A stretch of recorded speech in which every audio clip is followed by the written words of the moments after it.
Bonjour à toutes et à tous, et bienvenue sur la chaîne pour un nouvel épisode brûlant d'ici tout commence. Aujourd'hui, on se retrouve pour décortiquer l'épisode 1212, diffusé ce vendredi 4 juillet 2025 sur TF1, et autant vous prévenir tout de suite, cet épisode est une véritable déflagration émotionnelle. Entre révélations fracassantes, trahisons douloureuses, ruptures irrémédiables et décisions qui vont tout changer, la tension atteint un sommet rarement vu à l'Institut Auguste Armand. D'un côté, Kelly, le cœur en miettes, tente désespérément de recoller les morceaux avec Suleiman, mais ce qu'elle redoutait le plus va se produire sous ses yeux. Il la rejette, brutalement, froidement, lui claquant la porte au nez, refusant même de reconnaître l'enfant à naître. Un coup de poignard dans le cœur de la jeune femme, qui voit son monde s'effondrer. De l'autre, Lionel s'embourbe dans une tempête sentimentale qu'il a lui-même provoquée. En voulant bien faire, il a trahi la confiance de Kelly, blessé Amy, et se retrouve désormais pris dans un triangle infernal où l'amitié, l'amour et la culpabilité s'entrechoquent. Pendant ce temps, Jude joue son va-tout pour sauver son café. Il revoit tous ses principes, transforme l'ambiance, la carte, mise tout sur la convivialité, et ce soir, c'est quitte ou double, où la clientèle revient en masse, où il perd tout. Une soirée décisive, entre bière bon marché, jus de fenouil audacieux, et fête étudiante endiablée. Mais ce n'est pas tout. Malik, de son côté, voit son avenir professionnel basculer grâce à un article inattendu écrit par Gary. Ce qui semblait n'être qu'une déclaration d'amour maladroite va se transformer en véritable tremplin pour sa carrière. Une proposition inespérée va lui être faite par une journaliste influente, et c'est peut-être le début d'une nouvelle aventure. Enfin, Maya et Gaspard franchissent un cap majeur dans leur relation. Fini les non-dits, fini les jeux d'apparence, un baiser, une main tendue, et une nuit qui s'annonce comme un point de bascule intime et sincère. Ajoutez à cela la réussite de Zoé et Milan au bac, les éclats de rire autour d'un verre, et les confidences amères dans les couloirs silencieux de l'Institut, et vous obtenez un épisode à la fois bouleversant, exaltant, et profondément humain, où chaque personnage est poussé dans ses retranchements. Vous êtes prêts ? Alors installez-vous confortablement, abonnez-vous si ce n'est pas encore fait, activez la cloche pour ne rien rater, et plongeons ensemble dans le résumé complet, vibrant et intense de l'épisode 1212 d'ici tout commence. Dans un coin du parc de l'Institut, Kelly tourne en rond, le téléphone à la main. Elle a tenté plusieurs appels, envoyé des messages, mais toujours aucune réponse. L'écran reste désespérément muet. « Il me ghoste », murmure-t-elle, le souffle court. Il lit mes messages, mais il dit rien. À ses côtés, Jasmine la regarde avec douceur, mais aussi une pointe d'inquiétude. Il est peut-être juste sous le choc. T'as pas choisi le bon moment, c'est vrai, mais tu voulais bien faire. Kelly secoue la tête, les yeux humides. J'ai tout gâché. C'était censé être un beau moment, une belle surprise, et là, il m'évite. Il m'en veut, je le sens. C'est pas qu'il t'en veut. Il est blessé, sûrement. Mais pas fermé. Donne-lui un peu de temps. Kelly se mord la lèvre, rongée par le regret. J'aurais dû attendre ou lui dire autrement. Là, il croit sûrement que je l'ai piégé. Jasmine pose une main réconfortante sur son bras. T'as suivi ton cœur. C'est pas un crime. Il finira par l'entendre. Mais dans le regard de Kelly, un doute persiste. Et une peur s'installe, celle d'avoir perdu bien plus qu'un instant de joie, peut-être même l'homme qu'elle aime. Dans la salle encore vide du coffee shop, Jude ajuste nerveusement les tabourets autour du comptoir. L'endroit sent le renouveau, mais aussi l'urgence. Il sait que le temps joue contre lui. Cette gérance, c'est sa dernière chance. Un échec, et tout s'écroule. Faut que ça marche, murmure-t-il pour lui-même. Alors, il revoit ses exigences à la baisse. Fini les cocktails d'auteur ou l'été bio introuvable. À la carte désormais, des bières bon marché, des cacahuètes à volonté, une ambiance plus conviviale, plus étudiante, plus rentable. Il est prêt à tout pour faire revenir les clients, quitte à vendre son âme. S'ils veulent de la simplicité, ils vont en avoir, lâche-t-il avec un demi-sourire amer. En fond, il envoie un message à Matteo. Il compte sur lui. Sur ses potes du rugby, sur leur bande bruyante et fidèle. Ramène-les tous. J'offre la première tournée si besoin.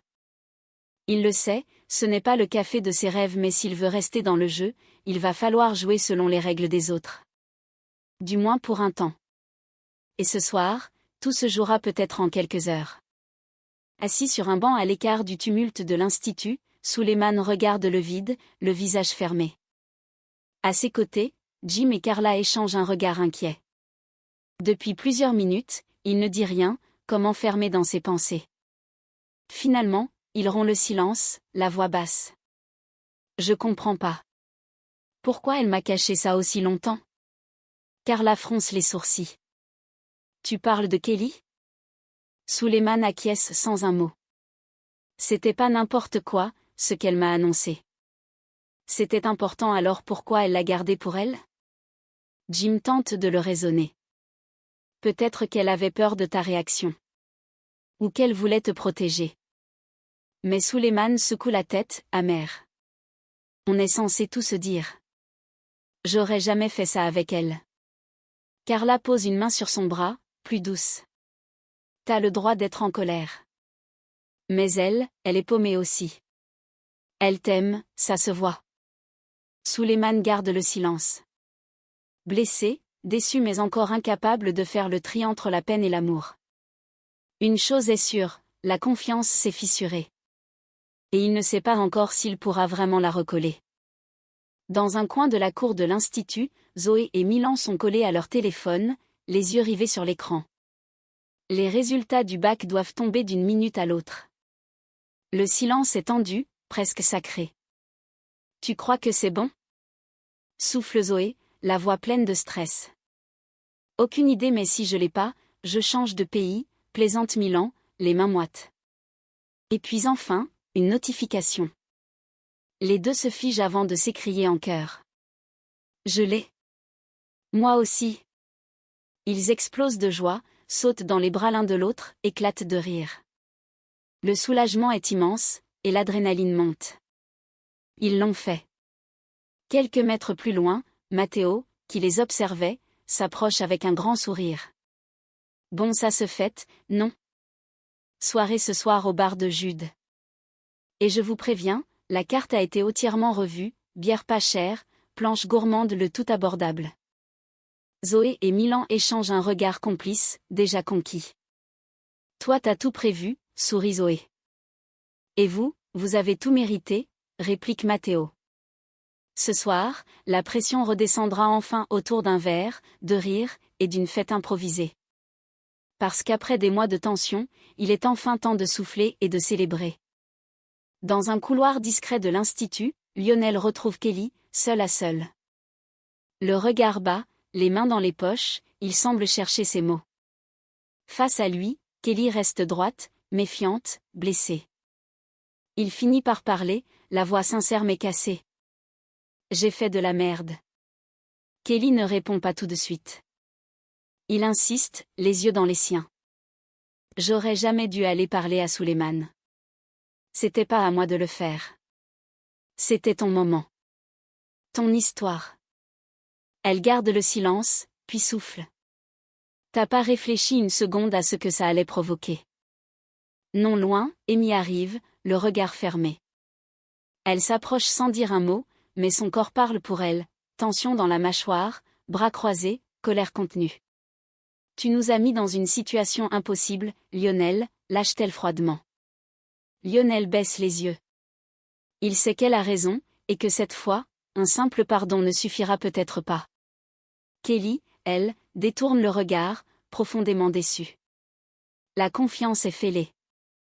Et même si les mots sont là, les conséquences, elles, sont bien réelles. Au bar, Jude est aux commandes.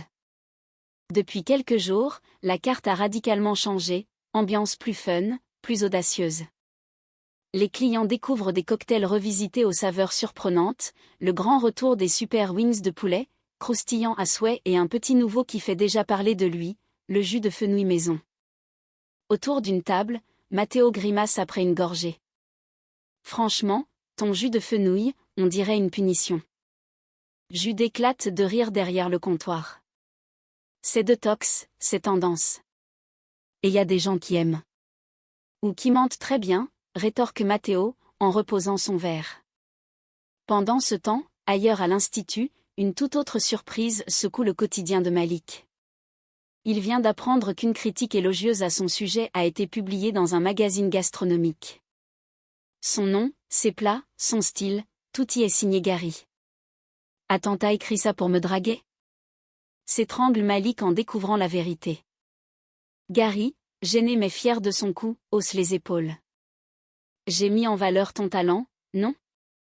Mais ce qui aurait pu tourner au ridicule prend une tournure inattendue. » La journaliste du magazine, charmée par le style et la sincérité de l'article, propose à Malik de devenir pigiste. « Vous avez une voix, Malik. Et une vraie sensibilité culinaire. On pourrait travailler ensemble. » Malik, bouche bée, accepte avec enthousiasme. Une opportunité inespérée, tombée de nulle part ou presque. Le soir même, ils ont prévu de boire un verre ensemble pour en discuter. Entre ambition professionnelle, improvisation amoureuse et jus de fenouil contesté, la vie à l'Institut ne manque décidément pas de surprises. L'effervescence règne dans la cuisine du restaurant éphémère. Les assiettes s'enchaînent, les dressages sont précis, et la pression est à son comble. Mais une absence commence à se faire remarquer. Souleymane n'est pas là. Tessier, passant de poste en poste, goûte l'un des plats préparés malgré tout. Il relève les yeux, surpris. C'est excellent. Sincèrement. Personne ne répond. Puis Kelly, sans ciller, s'approche. Souleymane est à l'économa. Il reviendra dans quelques minutes. Elle ment. Mais elle le fait calmement, presque mécaniquement, pour éviter que l'attention se détourne. Car elle sait que son absence soulèverait des questions qu'elle n'a pas envie d'affronter. De l'autre côté de la cuisine, Amy reste à l'écart, le regard fixé sur Lionel, concentré sur un dressage. Elle hésite, puis s'approche de lui, la voix à peine audible. « Je dois te dire quelque chose. » Lionel relève les yeux. « J'en peux plus de faire semblant. De te voir avec Kelly, de sourire comme si tout allait bien alors que je crève de jalousie. » Lionel est figé, pris de court. Amy, elle, continue, les yeux brillants. « J'ai pris ma décision. Je quitte la brigade. Ça sera mieux pour tout le monde. Pour moi surtout. » Elle tourne les talons, bouleversée, avant qu'il puisse répondre. Dans les cuisines du restaurant éphémère, l'agitation continue mais derrière les flammes et les couteaux, les cœurs craquent en silence. La musique pulse à fond dans le bar de Jude, métamorphosé pour l'occasion. Les lumières tamisées, les guirlandes colorées, les tables pleines à craquer, la fête bat son plein. Rire, verres qui s'entrechoquent, éclats de voix, l'énergie est électrique. Sur la carte revue et corrigée, cocktails pétillants, bières abordables, super wings de poulet et snacks généreux font un carton. Les commandes s'enchaînent sans répit, et personne ne semble vouloir quitter les lieux. Au fond du bar, Jude observe la scène, un torchon à l'épaule, un sourire discret au coin des lèvres. Il est comblé. On est complet et on refuse du monde, lui glisse un serveur, essoufflé. Jude hoche la tête, les yeux brillants. Tous ses efforts, ses compromis, ses doutes en une soirée, tout semble récompensé. Pour une fois, pas de pression, pas de tension. Juste une ambiance déchaînée, festive, et un café qui vibre au rythme des rires et des réussites. La tension entre flottait depuis des jours, invisible mais brûlante. Dans un couloir désert de l'Institut, Maya et Gaspard se tiennent face à face, plus proches que jamais. Les mots ne servent plus à rien. Le silence parle pour eux. Le regard de Maya se fixe dans celui de Gaspard. Et enfin, comme une évidence retenue trop longtemps, leurs lèvres se trouvent. Le baiser est tendre, hésitant d'abord puis plus assuré, chargé de tout ce qu'ils n'ont pas osé s'avouer. Quand ils se séparent, le souffle court, Maya murmure. « Viens. » Elle attrape doucement sa main. « Dans ma chambre. » Gaspard la suit sans un mot, le cœur battant. Ce moment marque un tournant décisif, un point de bascule où le lien entre eux bascule du fantasme au réel. Plus de stratégie, plus de retenue, juste deux, enfin sincères, dans le clair-obscur d'un désir assumé. Kelly se tient devant la porte de Suleiman, le cœur battant, les mains moites. Elle a longuement hésité avant de venir, mais elle ne pouvait plus rester dans le silence. Quand il ouvre enfin, son regard est froid, fermé. « Qu'est-ce que tu veux ?» lance-t-il, sans détour. Elle prend une grande inspiration, la voix tremblante. « Te parler. M'excuser. J'aurais dû te dire la vérité tout de suite, pour le bébé je voulais pas te faire de mal. » Suleiman serre la mâchoire, fixe un poing derrière elle. « Trop tard. Je pensais te protéger, j'avais peur que tu réagisses mal, et j'avais raison. » Il la coupe net.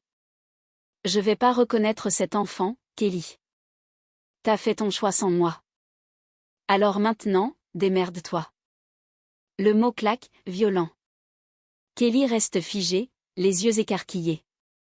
Elle encaisse, comme un coup en pleine poitrine. « Tu veux plus rien savoir de moi ?» souffle-t-elle. « Non. Je veux plus rien avoir à voir avec toi. » Il referme la porte sans un mot de plus. Kelly reste seule sur le palier, les larmes montant sans prévenir. Le choc est total. Ce qu'elle redoutait vient de se produire mais en bien pire. Et voilà, ce 4 juillet 2025 nous aura offert un épisode aussi intense que déchirant. Une véritable onde de choc a traversé l'institut, des liens se brisent, d'autres se nouent dans le silence, et chacun semble à la croisée des chemins. Kelly, brisée par le rejet glacial de Suleiman, laisse derrière elle l'espoir d'un avenir partagé, tandis qu'Amy, rongée par la jalousie et la douleur, décide de s'effacer, quittant la brigade pour se protéger d'un amour impossible. Lionel, quant à lui, paie le prix de son impulsivité. Son mea culpa ne suffit pas à apaiser la colère et la tristesse qu'il a semée. Et pendant que certains pleurent, d'autres rient, la fête bat son plein au café de Jude, devenu le temps d'une soirée le cœur battant de l'Institut. Un succès inespéré pour Jude, qui voit ses efforts porter leurs fruits. La lumière revient, mais à quel prix ? Et que dire de Maya et Gaspard, enfin réunis dans un élan sincère, dans un moment suspendu hors du temps ? Ou encore de Malik, propulsé dans un avenir prometteur grâce à un simple article devenu déclaration et tremplin ? Cet épisode 1212, c'est l'illustration parfaite de ce que l'on aime dans Ici tout commence, des histoires puissantes, des émotions à vif, et des personnages qui évoluent, chutent, se relèvent, se cherchent. Alors, dites-nous en commentaire, que pensez-vous de la décision de Suleiman ? Kelly pourra-t-elle se reconstruire ? Amy a-t-elle fait le bon choix ? Et Malik, est-il prêt pour un nouveau départ ? On attend vos réactions avec impatience. Si cette vidéo vous a plu, n'oubliez pas de liker, vous abonner, et surtout, de partager autour de vous. Merci de nous avoir suivis, et rendez-vous très vite pour un nouvel épisode aussi bouleversant que celui-ci. À bientôt sur la chaîne.